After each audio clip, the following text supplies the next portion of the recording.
And this poem, again, is very few words, and I wrote it because I heard something that went through me.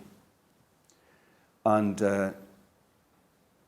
it was about a very famous Chilean poet and songwriter and gatherer of songs called Victor Jara.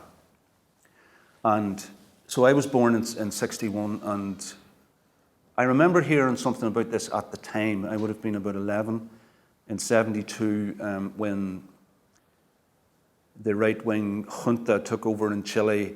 They gathered all the awkward people, poets and singers and folk singers and teachers and artists and so on. And there were a lot of people tortured and people were disappeared and so on.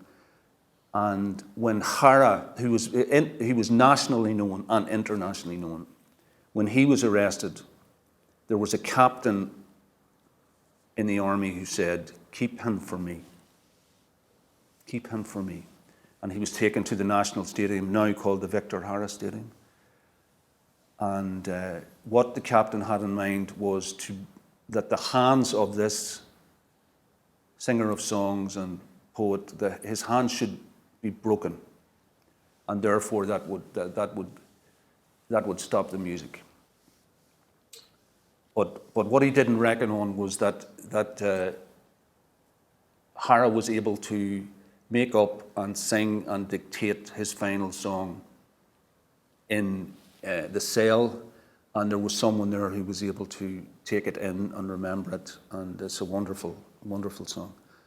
So in response to all of that, I wrote this short poem called A Bird in Memory of Victor Jara. A bird can sing with broken wings or none at all. All that it needs is a full throat and a hearing. All it needs is not to be too afraid of singing. All that it needs is to be or have been a bird.